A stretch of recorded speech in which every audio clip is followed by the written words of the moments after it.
Pabrik kertas yang satu ini merupakan anak perusahaan dari grup Sinarmas, TKIM kode sahamnya. Telah rilis laporan keuangan kuartal 1 2024 dan hasilnya naik drastis, gila, naik kencang banget. Apa yang membuat labanya bisa naik gila di kuartal 1 2024 akan kita ulas di laporan keuangan kuartal 1 2024 dari TKIM. Check this out.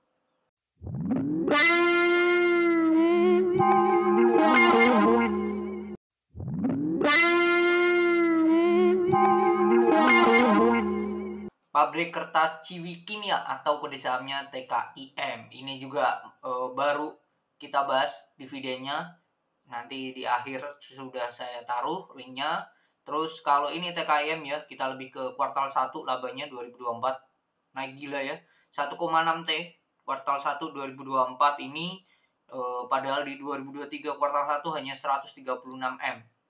Nah, ini akan kita ulas. Kenapa yang membuat labanya bisa naik sekencang ini? Kalau berdasarkan PI dulu deh, kita bahas PI-nya dulu, PI dan PBV. PBV-nya kuartal 1 ini sampai kuartal 1 dia di angka 0,56. Ini termasuk murah dibandingkan tahun-tahun sebelumnya. Secara PE, price earning, itu 13 kali ya. Secara PI juga 13 kali. Kalau sekarang berada di 3,9. Nah, ini termasuk murah banget untuk TKIM-nya sendiri. Secara awal tahun sampai sekarang nih perusahaan sudah naik harganya 15,6%. Oke, kita bahas langsung laporan keuangannya dari TKIM. Ini TKIM dari asetnya total 3,6. Nah, ini dalam ribuan, berarti 3,6 miliar dolar Amerika. Wow. Kasnya itu 196 juta. Ya, kasnya hanya 196. Kalau kita cek di sini, kas dan setara kasnya. Saya paling suka melihat pertama tuh kasnya, karena dari situ kita tahu ya cadangan dana mereka itu berapa sih secara dipegang tuh. Oke, deposito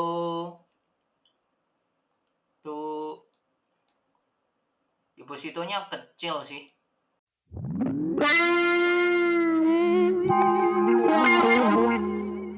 Oke, total dari depositonya 143 juta berarti ya.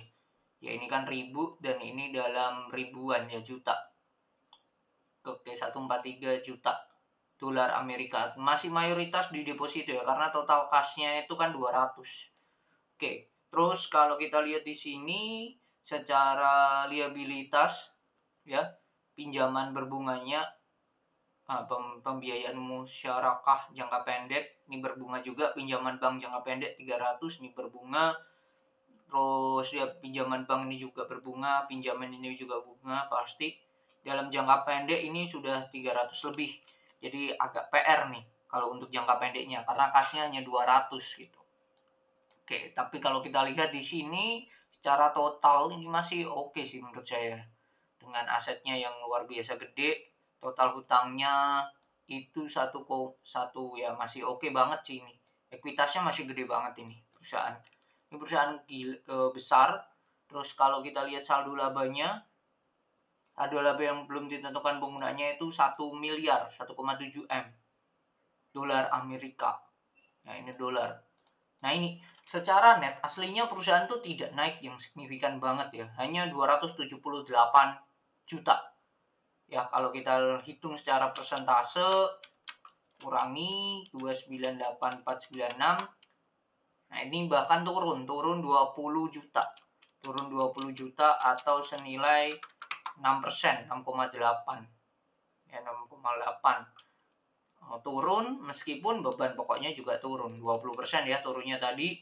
Kalau beban pokok penjualannya itu juga turun senilai 37 juta atau senilai 14%. Jadi omsetnya turun 20, beban pokoknya turun 14. Jadi bisa dikatakan masih naik ini bebannya. Oke, tapi dia dengan penurunan beban pokok ini bisa membuat secara gross profit, nah ini naik dibandingkan tahun lalu. Jadi ini hal yang bagus sih menurut saya.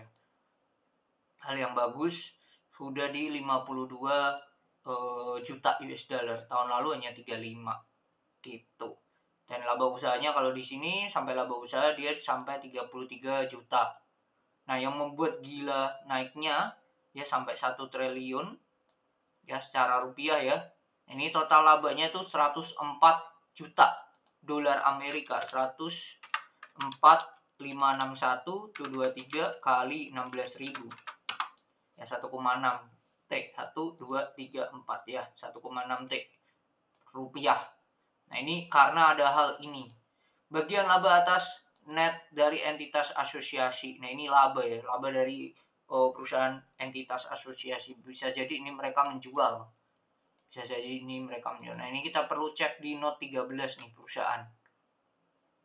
Oke, ini kita cek dulu. Asosiasi. Oh, ini di note 13. Oke, kita scroll aja ke bawah di note 13 dulu. Baru nanti kita lihat ya secara omsetnya bagaimana. Oke, ini labanya. Ini lanjutan.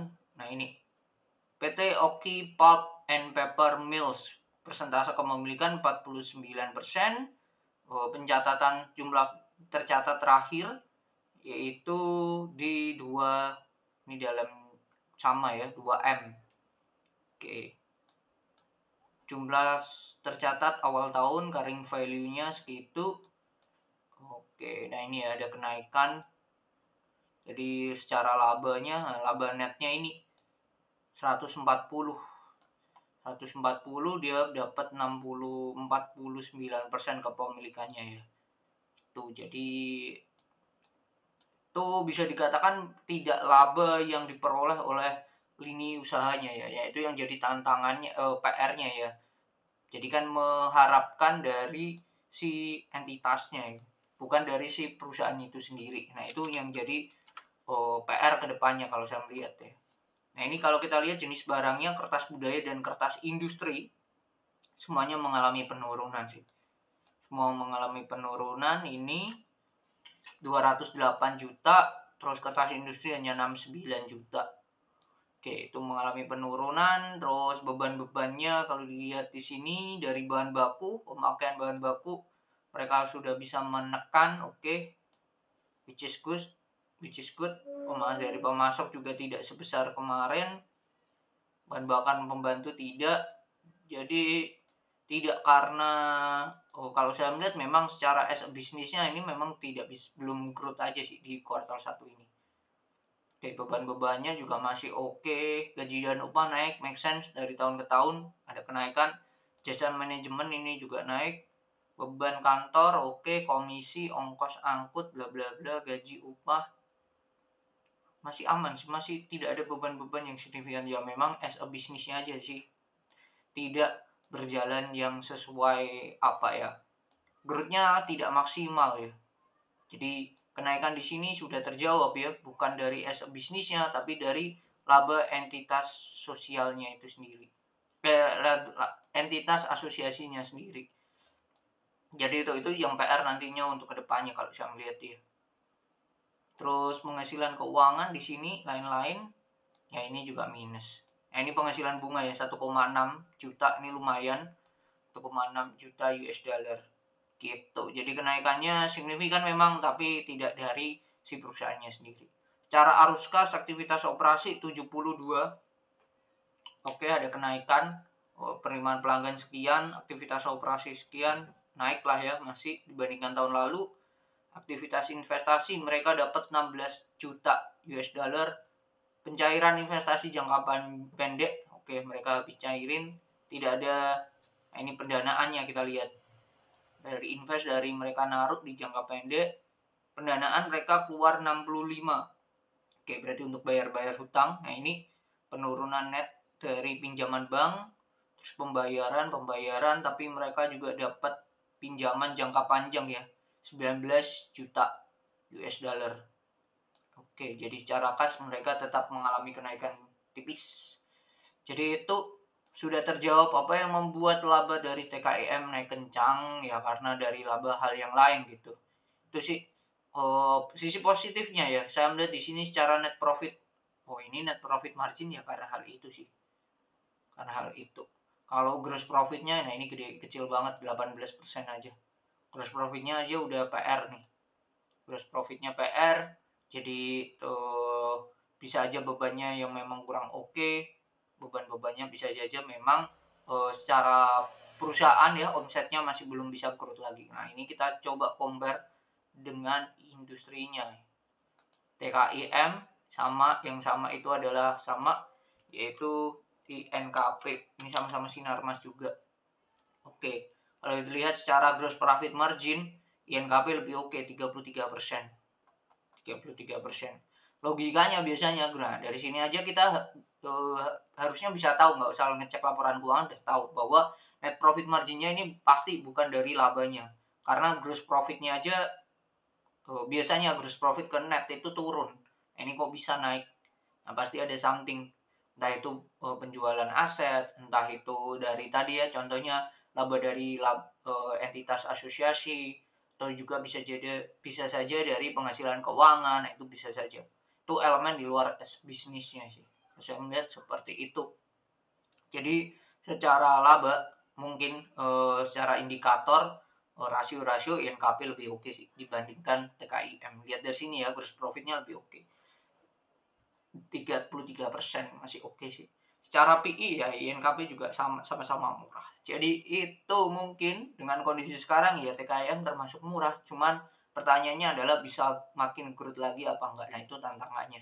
Ditambah harga dari pulp sendiri sebagai bahan bakunya, nah seperti apa itu bisa dicek oleh teman-teman dan bisa menjadi PR pribadi masing-masing. Oke, jadi itu semoga bermanfaat. Jadi sudah terjawab apa yang membuat laba TKIM naik. Bukan karena bisnisnya, tapi dari laba entitas asosiasi. Semoga bermanfaat dan see you on the next video. Bye-bye.